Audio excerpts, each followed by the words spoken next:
ponencia titulada Análisis sísmico de estructuras con disipador Taylor. Buenas tardes, ingeniero. Muy buenas tardes con cada uno de ustedes, en especial un agradecimiento pues a la rama del ICG de la Universidad Nacional San Luis Gonzaga de Ica. Un gusto poder compartir con ustedes el día de hoy. Rogaría por favor que me habiliten la opción de compartir pantalla para poder iniciar con la misma, ¿ya? Un gusto con todos, espero pues que sea una semana muy productiva, de mucho conocimiento. Como les indicaba, voy a proyectarles en estos momentos el tema de análisis sísmico de estructuras con disipador de energía Taylor. Para que no salga esto, voy a volver a proyectarles. Ingeniero, ¿puede compartir? Sí, ¿no? Ya, muy bien. Sí, se ve muy bien. Ahora sí, correcto. Muy bien. Disipador de energía Taylor. Quienes habla el doctor Jenner Villarreal Castro, su amigo y servidor. Siempre me gusta iniciar una conferencia con una frase, y qué mejor con la frase de este gran genio, el profesor Alexander Alexandrovich Amoso. Yo tuve el privilegio y el alto honor de que él haya sido mi tutor en la época del doctorado. Haber conocido al profesor Amoso, que partió a la eternidad en el año 2009, para mí una verdadera bendición. Fue él quien marcó mi vida y cambió totalmente en su forma de pensar, de ser, de actuar, y sobre todo ese gran ejemplo que él me dio en vida de cómo uno tiene que comportarse, cómo tiene que ser como intelectual.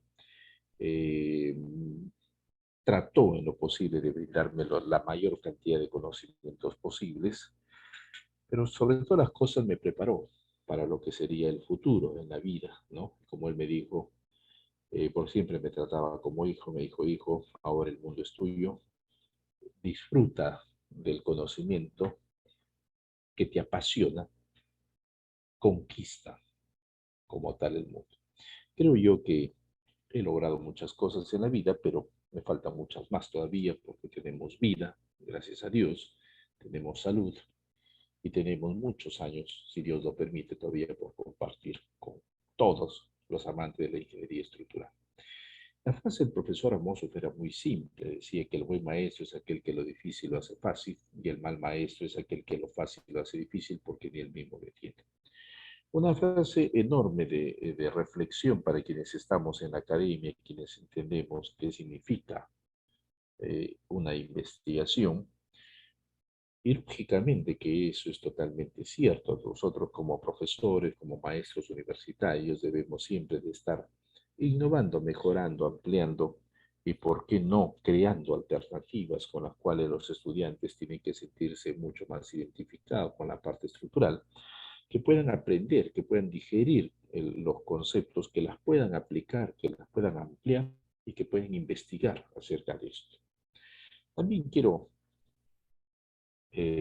expresarles pues que nosotros hemos venido a este mundo no para pasar desapercibidos, nosotros hemos venido a este mundo para ser parte de la historia, y para ser parte de la historia podría ser a través de proyectos, construcciones, libros, investigaciones, en fin, muchas cosas que podemos hacer en vida y que podamos partir a la eternidad, pero sí vamos a quedar acá en el mundo con los conocimientos, las prácticas, los proyectos como tal.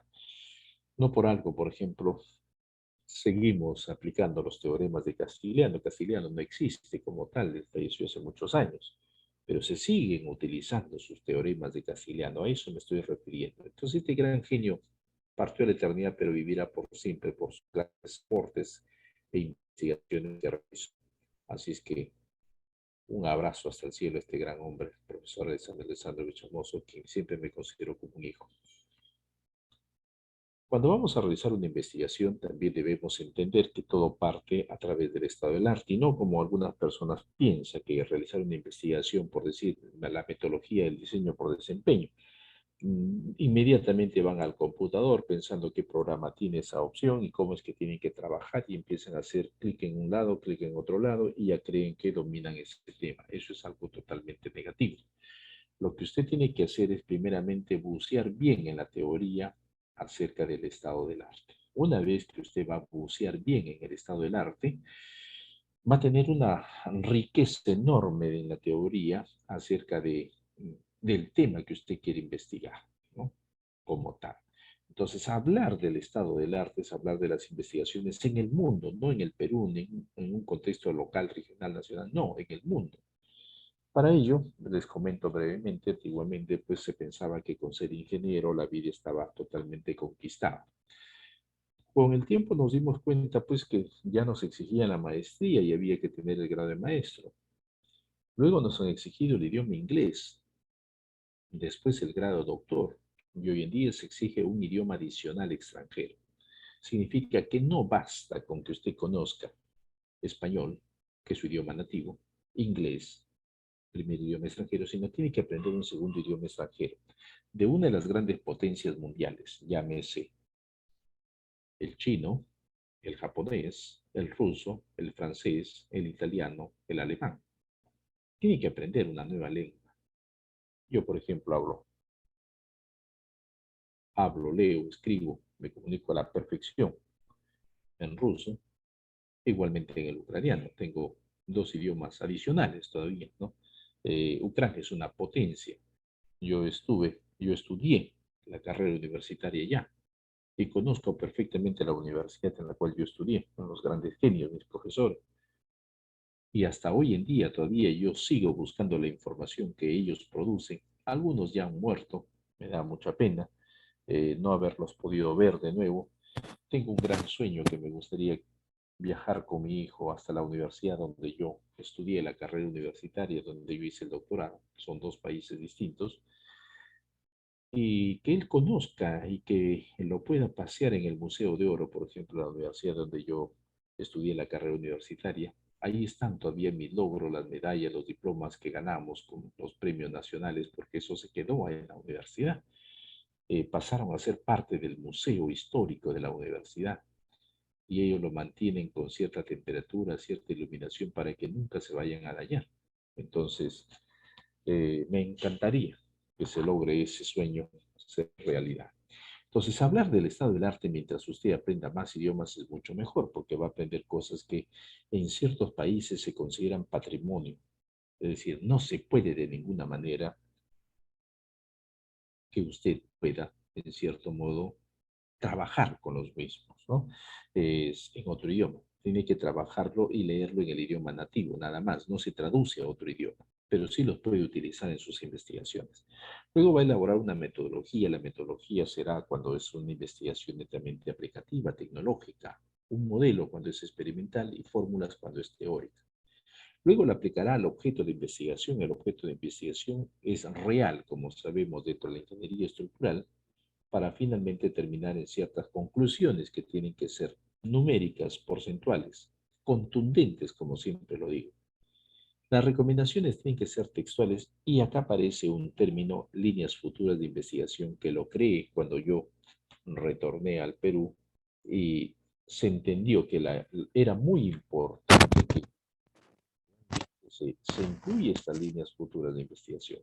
Estas líneas futuras de investigación a uno le va a permitir, en cierto modo, nos va a permitir, lógicamente, trabajar con las mismas en estas líneas futuras de investigación, ¿no? Entonces, es demasiado importante este sector de las líneas futuras de investigación. Estas líneas futuras de investigación es la sinceridad suya como investigador acerca del tema que ha realizado. Iba otra gran frase del profesor Amos Alexander Alexandrovich, que decía que yo sé tanto como una arena en todo el mar, me faltará vida para aprender el universo de conocimientos. Y eso es verdad, mis amigos. Lo que uno hace es algo muy pequeño para el universo. Por eso no nos debemos de sentir tan endiosados ni orgullosos de lo poco que hacemos. Es muy poco lo que hacemos. Es poco el ciclo de vida que tenemos para hacer las cosas. Por eso debemos de optimizar los tiempos y tratar de vivir lógicamente, disfrutar con la familia, disfrutar con los amigos, pero también apasionadamente trabajar para quedar en la historia, ¿no? El profesor Mark Lyachkov, un científico ruso, decía que a las personas no los mata el sismo, sino los edificios que colapsan. Él lo que quería decir era claramente que a las personas no los mata el sismo, sino esto, los malos proyectos. Esto ocurrió en Japón en el año 1995, en Kobe, y en esos años de Kobe, ya en el propio Japón no se aplicaba correctamente el código de diseño. Si se hubiese aplicado correctamente, no hubiese pasado esto, el colapso estructural. El colapso estructural está totalmente prohibido, ¿no?, por los códigos de diseño. Solamente se permite lo que son los daños para un sismo severo o para un sismo moderado. Daños nada más se permite. El colapso no se permite como tal. En ese sentido, debemos entender que el código nuestro permite el daño cuando es un sismo severo, dice daño importante, y cuando es un sismo moderado, daño reparable, ¿no? Entonces vamos por ese camino, aplicar los códigos de diseño.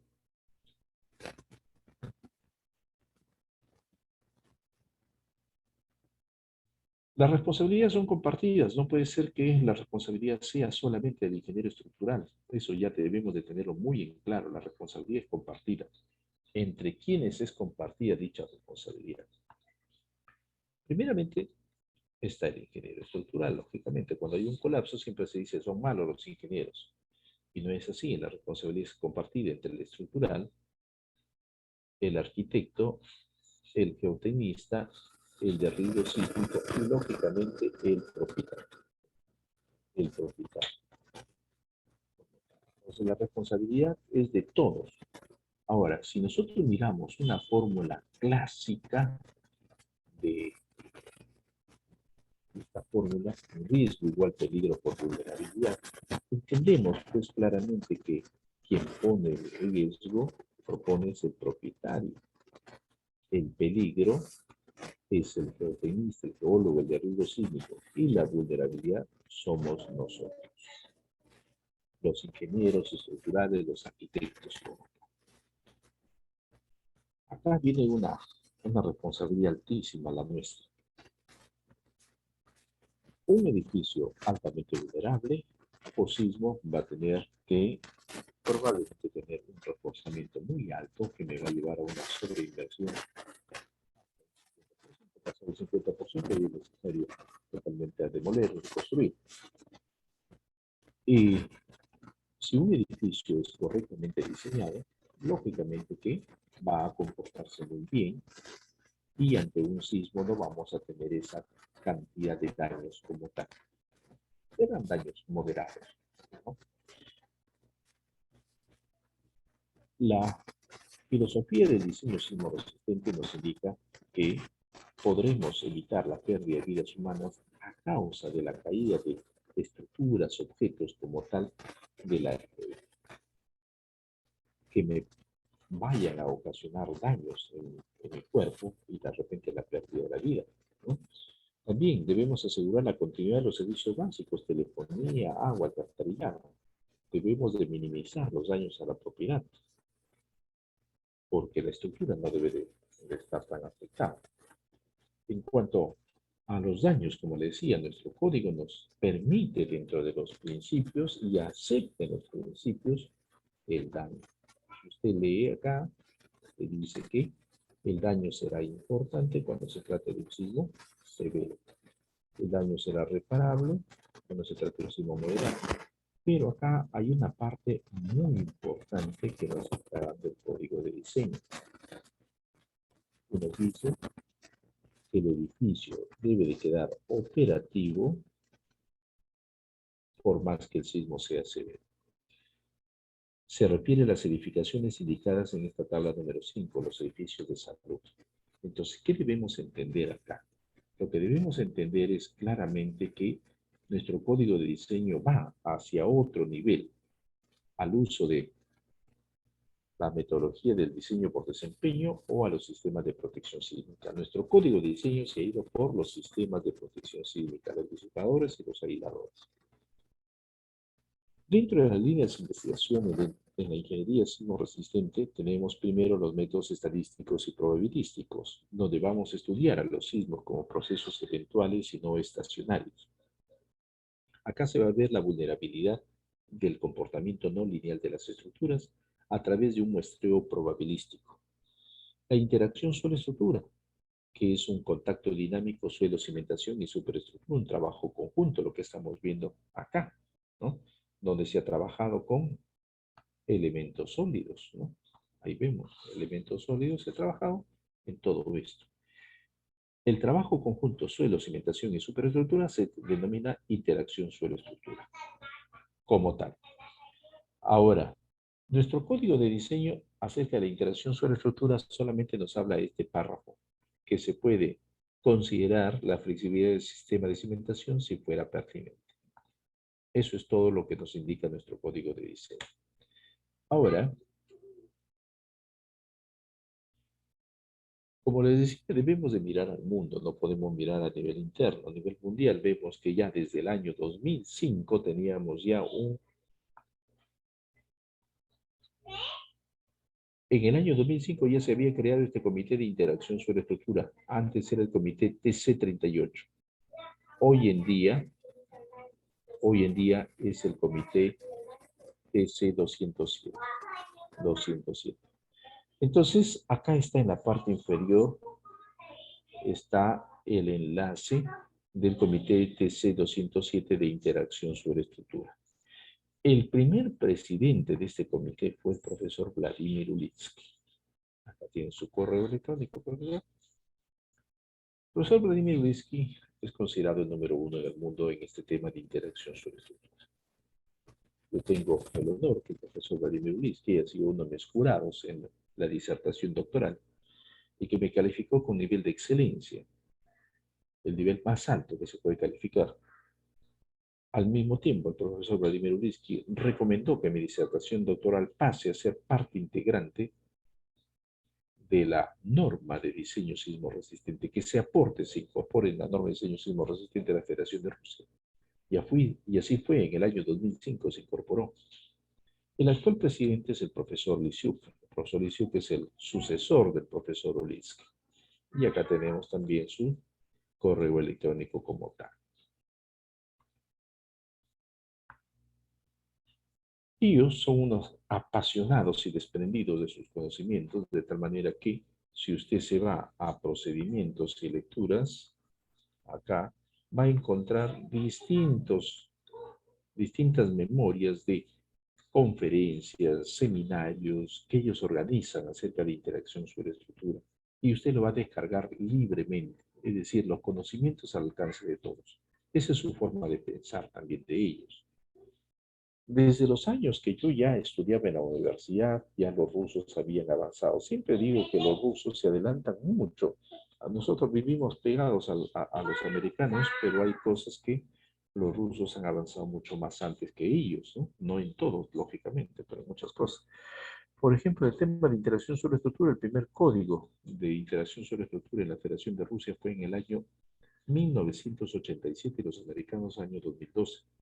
En no linealidad, los rusos ya, cuando yo estudiaba en la universidad, año 1986-1987, los cursos de concreto armado, mecánica estructural, ya hablábamos de la no linealidad física y la no linealidad geométrica. Desde esos años, cómo los americanos incorporaron en este tema recién por los años 2011, 2012, como tal. Significa 25, 26 años antes los rusos ya habían hablado, ya estaban investigando acerca de ese tema. Y ya nos habían formado porque yo utilizaba lo que son los factores de trabajo, que después se llamó factor de desgaste estructural, que es la no linealidad física. La constructiva es la simulación del proceso constructivo por etapas de tal manera que en el programa, cuando yo coloco 15 pisos, los 15 se modelan. Y lo que yo necesito no es que los 15 se modelen, sino que haya un factor con el cual en todas esas conexiones se van generando sobreesfuerzos como tal, ¿no? Pues bien, eso ya llegó al mundo, se tiene la no linealidad constructiva, también desde hace muchos años. Pero en nuestro país todavía no estamos en ese mundo. Estamos en la metodología por desempeño. La metodología por desempeño se basa en tener los diagramas no lineales de esfuerzo de formación del material, obtener los diagramas momento-curvatura para los elementos estructurales, idealizar las rótulas plásticas y también tener lo que es los niveles de desempeño totalmente ocupacional, seguridad de vida, cerca del colapso como tal. El amortiguamiento. Para los muros de utilidad limitada. El amortiguamiento para los muros de utilidad limitada se considera el 2%. Tuvimos un conversatorio en UPC en el año 2010 acerca de este sistema y efectivamente, investigando a nivel mundial, nos dimos cuenta que en Europa, en Japón, en Estados Unidos ya se tenían estudios de que el amortiguamiento para los muros de utilidad limitada no son del 5% como indica nuestro código de diseño, sino son cercanos al 2%. Inclusive hay una investigación del profesor Roberto Aguiar acerca de este tema, como tal. En cuanto a lo que es los disipadores de energía, que es el tema que vamos a hablar, tenemos acá nuestra torre central del Aeropuerto Internacional Jorge Chávez. Antes estaba a cargo de nuestro gobierno, lo que es la administración del Aeropuerto Jorge Chávez, hasta que se logró una nueva administración, y en esa nueva administración lo primero que hicieron es evaluar, solicitar la evaluación estructural de la torre central del Aeropuerto Jorge Chávez. ¿Por qué? Porque realmente nosotros debemos entender que el aeropuerto no puede fallar y tiene que seguir operando por más que el sismo haya sido severo. En ese sentido, el aeropuerto Jorge Chávez se tuvo que reevaluar y lo hizo la misma empresa que había diseñado dicha torre central. La empresa de los ingenieros gallegos Casabón Arango. Y bueno, al estructurar se dieron cuenta que había un déficit de disipación de energía de cerca del 40%. Déficit de disipación de energía. Entonces, en ese déficit de disipación de energía de cerca del 40%, una de las alternativas viables era, lógicamente, el uso de los disipadores de energía, ¿no? Disipador de fluido viscoso, como tal, ¿no? Frente a nuestro aeropuerto Jorge Chávez, para las personas que viajan mucho y que tienen una conexión con otro país, ¿no? Y que no desean exponerse a la inseguridad que ocurre en Lima, desean quedarse tranquilos y al otro día salir hacia el nuevo lugar de destino, pues se hospedan en el Hotel Costa del Sol.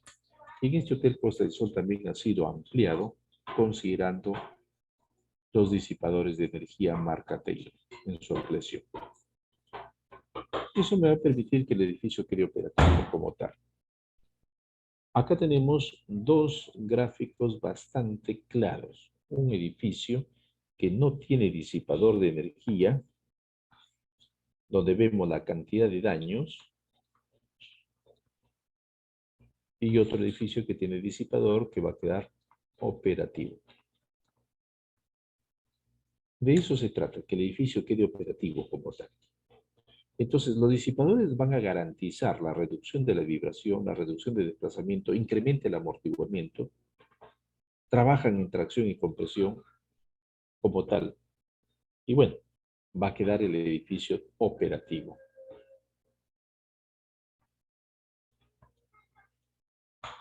Sistema de aislamiento.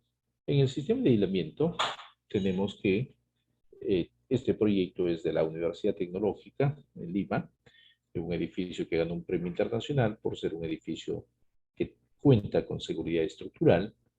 Hay una armonía con la arquitectura y la integración con el medio ambiente. Se utilizaron aisladores con núcleo de plomo. Es otra alternativa para poder garantizar que los edificios queden operativos. Los aisladores, su función va a ser desacoplar la subestructura de la superestructura, pero la función principal es incrementar el amortiguamiento.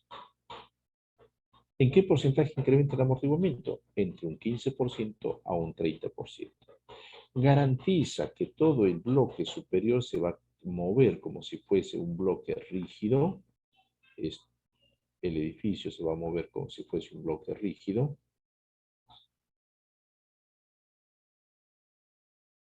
Se desplaza el edificio, ¿no? Es un bloque rígido, como tal. Es un bloque rígido. Entonces se va a desplazar lateralmente. Va a ir y va a venir. Pero va a tener con este aislador la capacidad de deformación lateral que acá no van a haber daños. Porque me estoy reduciendo la distorsión al mínimo. Como es un bloque rígido, la distorsión va a ser mínima. En cambio, acá en un edificio convencional, la distorsión vamos a tener muchos daños como tal. Esta es la interfase. Esta es la interfase. En esta interfase es donde nosotros debemos de investigar muchísimo. Esa interfase, quiero saber cuál es la energía de entrada, cuál es la energía de salida, el modelo matemático con el cual vamos a trabajar ahí. Y hace falta reducir los costos, lógicamente.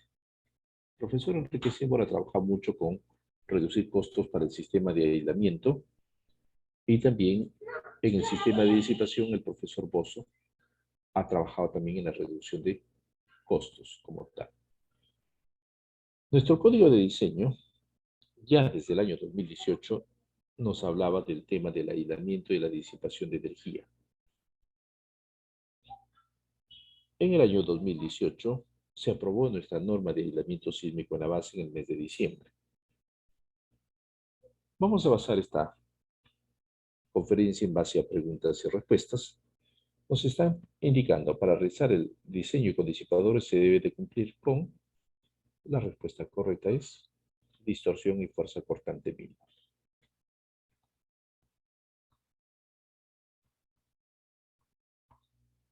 Nuestro código de diseño lo indica. Pregunta 2. Los disipadores fluidos viscosos incrementan el amortiguamiento ¿en qué porcentaje? 20% y 40%. Con los disipadores de energía vamos a tener ciertas ventajas como que me va a reducir los desplazamientos, incrementa el amortiguamiento entre el 20% y 40%, reduce la fuerza de diseño por sismo, reduce los volúmenes de concreto y acero, los daños en los elementos. Se pueden aplicar para edificios nuevos como también para edificios existentes.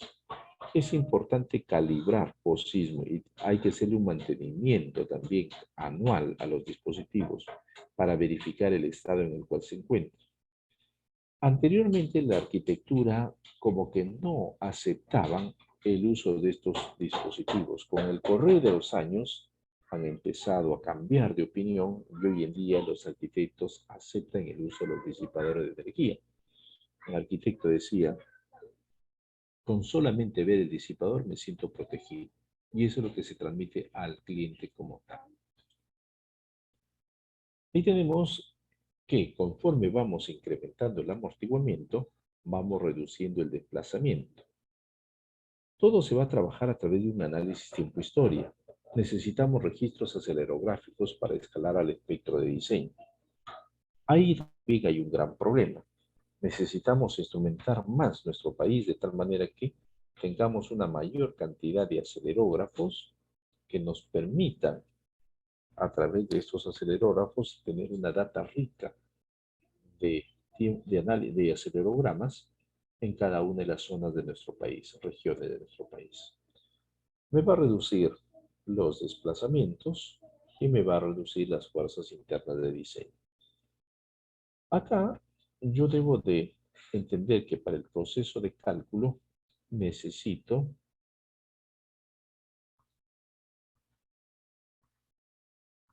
calcular mi factor de reducción de respuesta para ambas direcciones, X y Y. La distorsión máxima sobre la distorsión objetiva. Esta distorsión objetivo lo voy a obtener por la metodología HASUS del Comité Visión 2000.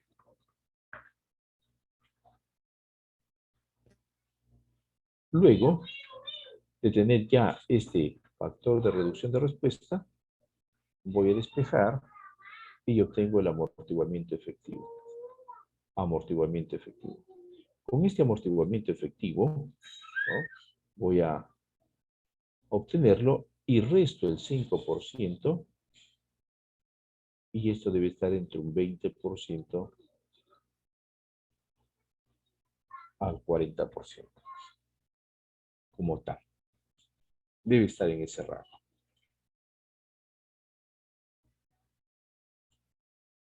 Acá está la matriz de doble entrada, nivel de sismo de diseño versus nivel de comportamiento esperado.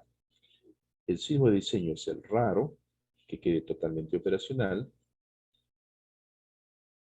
Se utiliza la metodología Hasso, lo que decía, nueva distorsión a través de la relación entre nivel de diseño versus daño esperado. Pregunta número 3. De acuerdo al balance de energía de un edificio sin disipador y un edificio con disipador, ¿qué energía va a aparecer? Lógicamente la energía del disipador. Es lo que va a aparecer. Ahí está. Todo se basa en un balance de energía. Esta es la energía del dispositivo. Hay una distribución de energía en el tiempo. Esta distribución de energía en el tiempo lo estamos viendo acá. En el edificio sin disipador podemos ver que la energía del sismo, que es color verde, y la energía del edificio se esfuerza al máximo para poder disipar toda esa energía. Y cuando ocurre con el disipador, ya acá aparece la energía del disipador.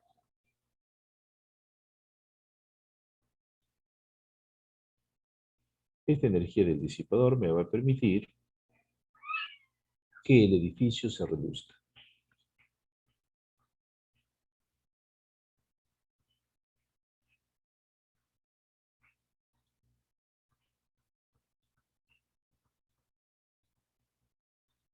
Ahí está, ¿no? Se va a reducir como tal, notoriamente.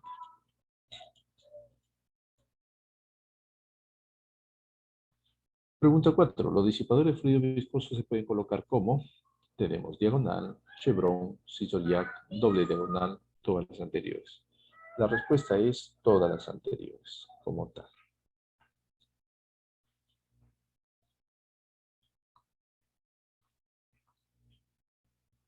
Acá tenemos en forma diagonal la primer gráfico.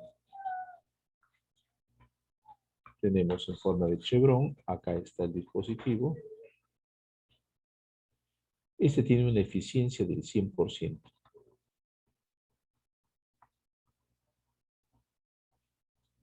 Acá tenemos doble chevron, el edificio de Ferpal, y acá tenemos el de Zigzag. Entonces tenemos todas las configuraciones. Pregunta número 5. Los disipadores son, si nos dan 5 alternativas, vienen a ser sistemas pasivos de disipación de energía. Sistemas pasivos.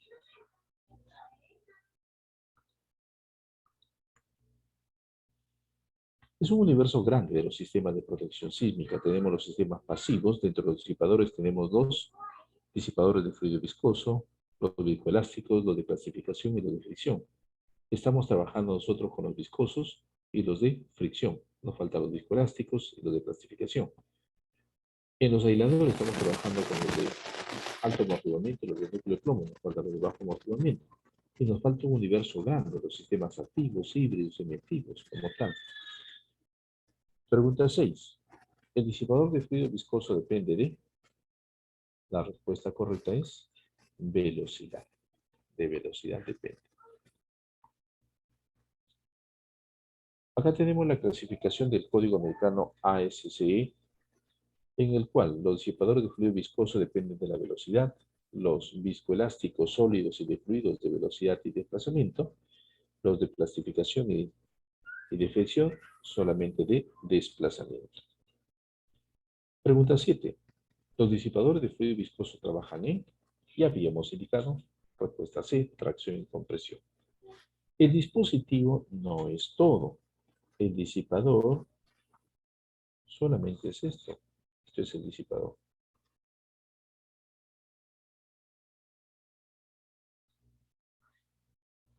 Este es el brazo metálico.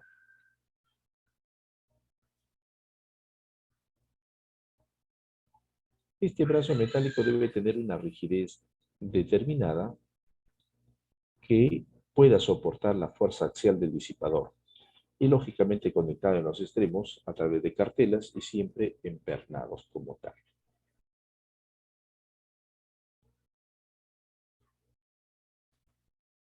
Acá tenemos las partes de un disipador. Uno viene a ser la horquilla final, 2 viene a ser el acero al carbono, 3 el cilindro, que está protegido totalmente, encapsulado se puede decir, 4 la cabeza del pistón, 5 el fluido viscoso, la silicona como tal, 6 el vástago, 7 los sellos, 8 la tapa, 9 el fuelle, 10 el cojinete. También tenemos distintas cámaras. Cámara 1, 2, 3 cámaras. Y hay una cámara especial que es la cámara de estancamiento, que es donde se genera el lazo histerético y trabajará en tracción y compresión. Hay que verificar el lazo histerético. Y en esa verificación del lazo histerético tenemos acá distintos lazos histeréticos para todos los disipadores por toda la altura. Vemos que en el piso 1 el disipador no está trabajando como disipador viscoso, sino como viscoelástico.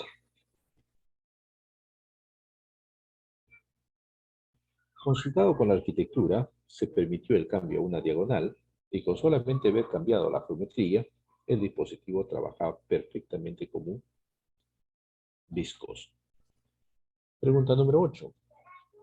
La ecuación general del disipador de fluido viscoso depende de... La respuesta es ninguna de las anteriores, porque la fuerza es igual al coeficiente de amortiguamiento por la velocidad elevado al exponente de velocidad. Esta es la fórmula. Y no hay ninguna. Fuerza sí. Coeficiente de amortiguamiento también. Pero acá le falta velocidad. Si hubiera habido acá velocidad, ahí hubiera sido la respuesta correcta. Y ahí está la ecuación general. Quien va a dar la rigidez, ya habíamos indicado, es el brazo metálico, el coeficiente de amortiguamiento lo da el dispositivo como tal. Acá está, para la parte del modelo estructural. La rigidez, necesitamos rigidez, coeficiente de amortiguamiento y exponente de amortiguamiento. La rigidez la vamos a obtener a través de esta relación. E es el módulo de elasticidad del material, que es el caso del acero. A, el área de la fricción transversal del brazo metálico y L, la longitud. El alfa a considerar es de 0.5 como tal. Esta es la fórmula con la cual vamos a obtener el coeficiente de amortiguamiento. Acá, beta H ya sabemos que es el amortiguamiento viscoso, A la amplitud, omega la frecuencia, M la masa, phi sub i el desplazamiento del modo 1, lambda el parámetro que lo vamos a obtener, que es 3.5 cuando alfa vale 0.5, phi rj que es el desplazamiento modal relativo en los sistemas disipador, y zj que viene a ser el ángulo de inclinación del disipador como tal. Luego lo dividimos entre el número de disipadores y obtenemos cada una de las propiedades de los dispositivos colocados en el edificio. Se sugiere que se coloquen 2 dispositivos en cada dirección. Tiene que haber una simetría. Es no lineal porque el alfa es de 0.5 menor que 1. En cuanto a los registros acelerográficos que vamos a tener que considerar es como un mínimo de 3 registros acelerográficos con las 2 direcciones ortogonales. Ahora, en el registro acelerográfico también debemos de tener ciertas consideraciones. debe ser en la misma ciudad y en el mismo tipo de suelo como tal. Escalado al espectro de diseño considerando un factor de reducción R igual a 1 como tal. Acá tenemos el acelerograma. El acelerograma lo vamos a llevar a pseudoaceleración y luego escalado hasta el espectro de diseño. Hay programas, acá se están mostrando uno de los programas con los cuales se podría trabajar, que es el programa SysmoMatch. Con SysmoMatch se puede trabajar para poder escalar al espectro de diseño. Pero no solamente hay el SysmoMatch, hay el SysmoSignal, el Dectra, otros programas. La forma como vamos a considerar el efecto sísmico, la componente este-oeste la vamos a considerar en X y la norte-sur en Y, para el primer caso de análisis. Para el segundo caso de análisis, la componente norte-sur en X y este-oeste en Y, como tal. Luego vamos a elegir, de acuerdo al catálogo de Taylor, vamos a elegir el tipo de disipador. Debemos entender que en nuestro país se importan dispositivos con estas tres primeras fuerzas, 55, 110, 165 kips. Tenemos ya la fuerza axial.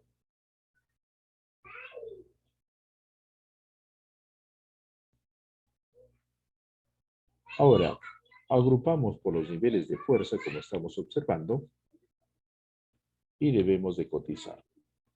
Para la cotización, vamos a una de las empresas más importantes en nuestro país, por no decir la más importante, CDB Ingeniería Antisísmica.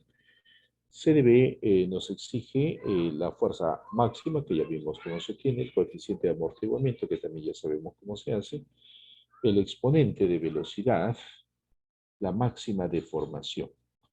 La máxima deformación que se va a tener es máximo de 5 centímetros. Máximo de 5 centímetros la máxima deformación del dispositivo.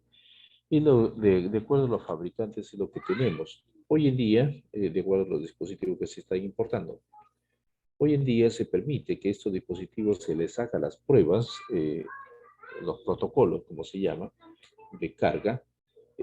Se va uno hasta los Estados Unidos, hace todas las pruebas de carga como tal, y recién después de eso son lógicamente enviados hacia nuestro país.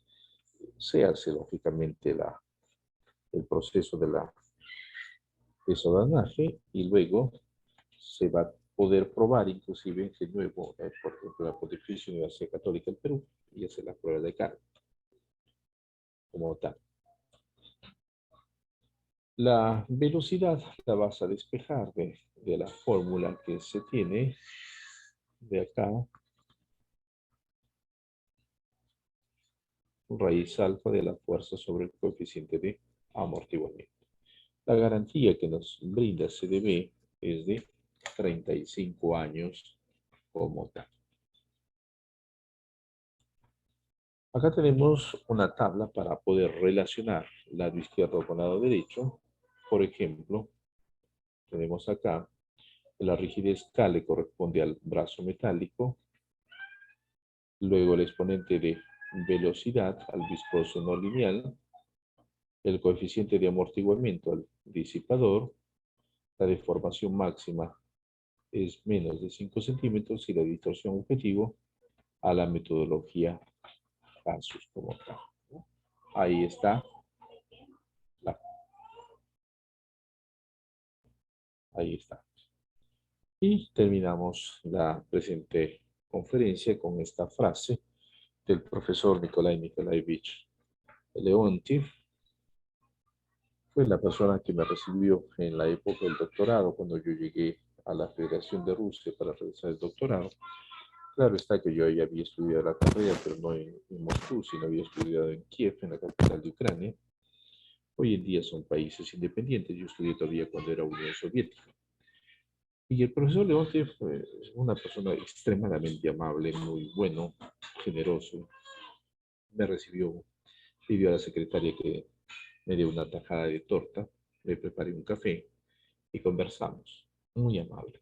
lo conocí, una persona extraordinaria. Ya ha pasado un año, él me presentó a mi tutor y recuerdo claramente que me dijo, él es tu tutor, tienes el mejor que puedes tener acá en Rusia, esfuérzate mucho y saca el mayor provecho. Mi tutor me acuerdo que me dijo, ¿de qué país eres? Le dije, de Perú. Y me respondió, ojalá seas tan grande como tus antepasados. Se refería al imperio incaico. Él era un amante de la cultura inca. Y bueno, ya ha pasado un año, mi tutor me daba muchos problemas para resolver. Mm, Cada semana teníamos una reunión y tenía que yo resolver. Y llegó un momento en el cual yo empezaba a resolver mientras yo dormía mentalmente. Y al otro día me despertaba, vaciaba toda una hoja de información. Y entonces fui a conversar con el profesor Leonte porque le tenía mucha confianza. Y le dije, profesor, disculpe, me está sucediendo esto y en mi país eso no es normal. Y él me dio esta respuesta.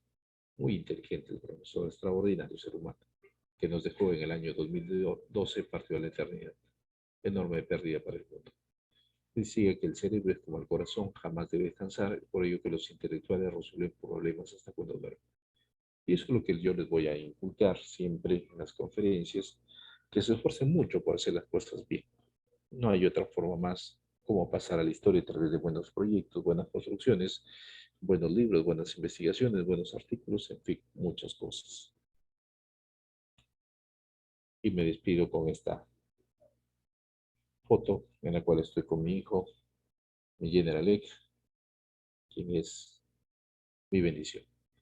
Ahí está la dirección del correo, dirección de mi blog personal, que estamos por los 3 millones, blog de libros por más de 1 millón, canal de YouTube por más de 7 millones. Muchas gracias a los organizadores y les voy a permitir una sola pregunta porque tengo otra actividad más adicional. ¿Sí? Muchas gracias.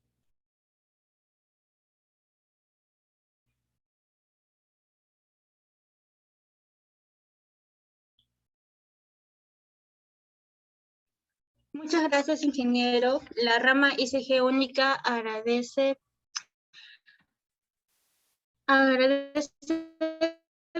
por esta excelente ponencia y esperamos ver en próximas conferencias y se le hace entrega de este presente certificado a nombre del director general de la rama ICG Única, Alexander Steven Guaita Sánchez, y el gerente general de Aswil Ingeniero SAC, el ingeniero Erles Mirko Tumay Merino. Como no hay preguntas, quisiera decir algunas palabras, ingeniero. Sí, les escucho.